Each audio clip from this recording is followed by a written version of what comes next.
In comparison to gold, which of these two metals is more common? Through investigation, we hope to arrive at a final response to that question. On this channel, I have previously discussed this very subject. That's a fascinating question.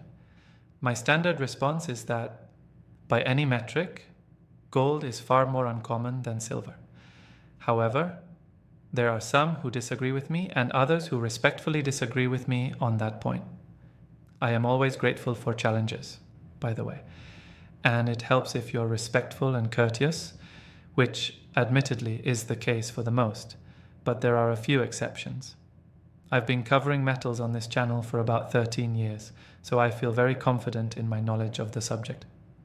However, I enjoy challenging my thinking by revisiting some topics. Still, facts and figures can shift, and the silver market's relative dynamics to gold's have evolved since I last discussed this subject. Now, in the year 2025, what about this?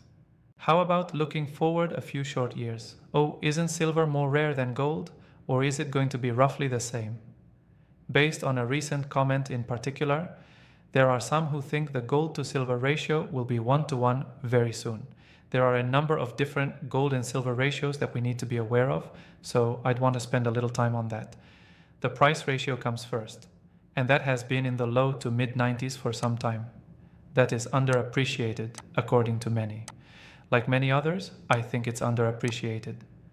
Of all the ratios, the gold to silver one is the most well-known and discussed, and that too can be dissected. I have divided my discussion of that into 4 sections. However, that is outside the scope of this video. Here we are comparing actual gold with actual silver. Just a friendly reminder that Summit Metals, our channel sponsor, has both of those metals in stock and can sell them to you in whatever combination you like. Just to play around with the ratio there and honor the pricing ratio, you might buy 1 ounce of gold and 88 ounces of silver. In any case, having both metals is a smart move. Despite my current focus on gold, I maintain an equal belief in both metals. It's really out of whack with my own gold to silver ratio compared to what I'd prefer because of the amount of silver I have. At this moment of my stacking maturity, I believe that gold is more necessary than silver. Regardless, we should also discuss the other ratio, the mining ratio. In comparison to gold, silver is extracted from the earth at a rate of 7 to 9 to 1. Thus, 1 ounce of gold is extracted from the earth for every 9, 8, or 7 ounces of silver that is mined. That much is certain. Given that silver is typically extracted as a byproduct of other metals, the precise range is unknown due to the massive amount of mining that occurs in the data. So we obtained zinc, and that was that. It's silver this here. We can process and send that. And keeping tabs on it might be slightly trickier than doing it on a main mining basis, which happens very rarely these days. Mainstream silver miners are hard to come by. Anytime silver makes up more than half of your final product, you are considered a primary silver miner. Not even half of that, 51%, qualifies as a principal silver miner. Therefore, even those businesses that engage in that activity mine a wide variety of materials, not limited to silver alone. But that is still something to think about, even though it is unrelated to the price, rarity, or price. It is not equivalent. Those two things cannot coexist. The ratio of mining costs to total costs. Put simply, silver's value is not determined by its rarity. Thus, the mining ratio cannot be used to support the claim that silver is cheap. This is not the main element that decides. I may be able to assist. Indeed, demand is the most important component. This brings me to the second aspect, the other metric for evaluating the situation. That is, why is silver in such high demand? Solar panels, medical gadgets, technology, artificial intelligence, electric cars, and military applications are the most common uses in industry. 50% or more. Surprisingly, such regions really absorb between 57% and 55% of the world's silver. Actually, this is what I discovered after doing some research. There is far less investable silver than gold. The difference is essentially that. Members of the community discussed investable silver. I provided some figures there. I dug further into this because it would be one metric by which one could make a convincing case that silver is more scarce than gold. However, my research revealed that there is far less investable silver available above ground than there is gold, according to Google AI and Gemini. That claim is deceptive on its own. I don't understand. That implies that in comparison to gold, practically all of the gold that is mined and designated for industrial or non-investment applications is, in essence, for investment purposes. That is not the case, however, with silver. All of the silver above ground has a significantly larger raw tonnage. Industrial applications consume much of it forever, and it can never be restored. While that is somewhat incorrect, unfortunately it can't be recouped. Given the current state of the silver price, it would be financially unfeasible to do so. In contrast, the vast majority of the world's gold is still in some recoverable, investable form, and almost all of it has been extracted. By the way, there is a significant quantity of gold held by central banks, so that part is also not entirely accurate. That could be for sale, but it's not on the market at the moment. And that is why gold's price has risen so dramatically. Simply put, the gold has been removed from circulation. You won't find these chunks of gold for sale anywhere. And that is why gold's price has risen substantially. As a result, the gold to silver ratio has remained relatively wide. Consequently, Gemini provides concrete figures for gold when comparing the two metals' supplies, but no such information is available for silver. This prompted me to dig a bit deeper into the subject.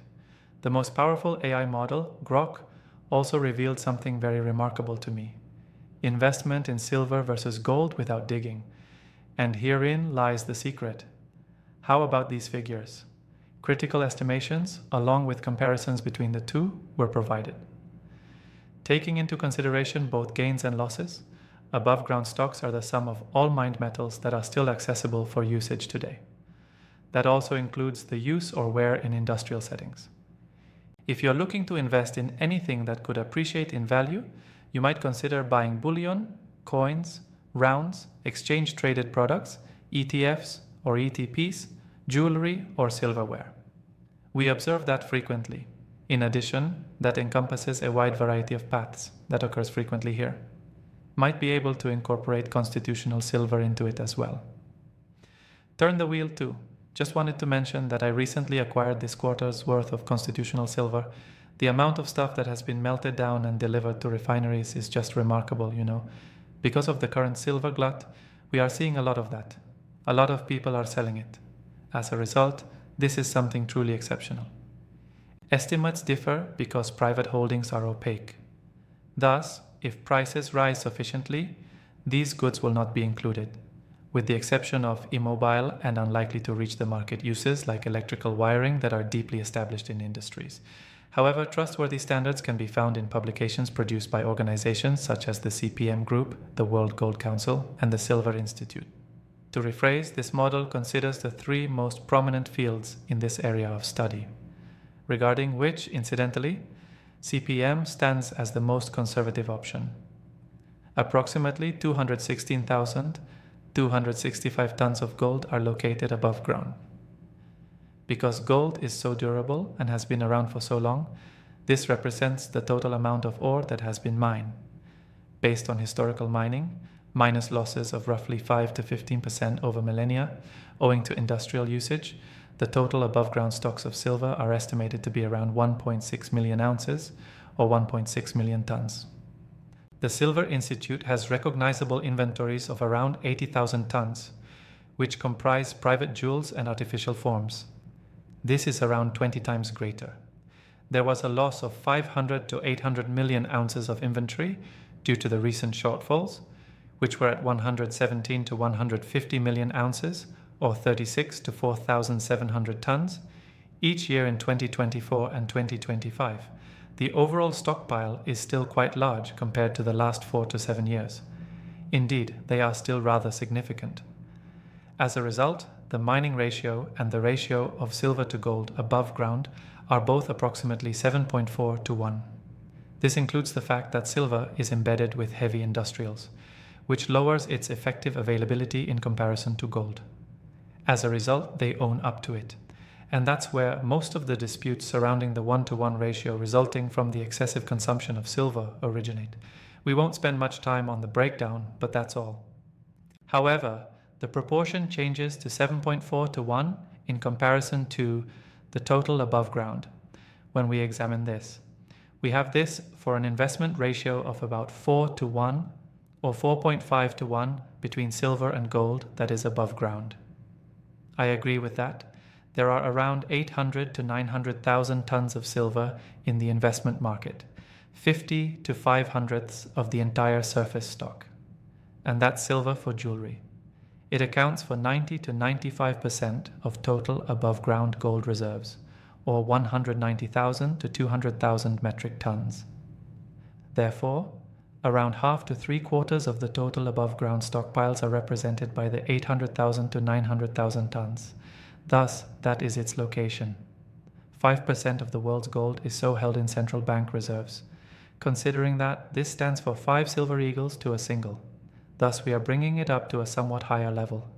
5 ounces of this 50-gram gold bar would likewise serve as a good benchmark for comparison. But when you factor in the holdings of central banks, about 1/5 of all holdings, you might as well throw another silver eagle into the mix and come to terms with the fact that the gold that is essentially in those institutions is not going anywhere anytime soon this year, in the coming year. One of the main reasons why gold has gone up is because we have made a dynamic transformation since 2022. Upon examination, it becomes clear that silver is in fact 4 to 5 times more abundant than gold, even after accounting for consumed silver. Permit me to restate that. Even when using this widely used metric, the relative abundance of silver and gold remains 4 to 5 times higher. So, to answer your question, yes, silver is in fact more uncommon than gold. Silver is not as uncommon. Compared to gold, it is more common. Silver is more common than gold. In any case, I hope that clarifies things. Furthermore, I will verify some of these facts by examining this material, and I have done some study using this, as far as I can tell from my research. A reminder that more of it will be recycled if silver prices rise may help. For the time being, it is simply not financially feasible to do so, but it doesn't exclude an increase in silver prices. But it doesn't imply silver isn't cheap. We will not be going one-on-one very soon. With all the utmost respect for individuals who hold different opinions from me, I say that. However, we are aware that there is a shortage of industrial-grade silver so long as no major emergencies occur.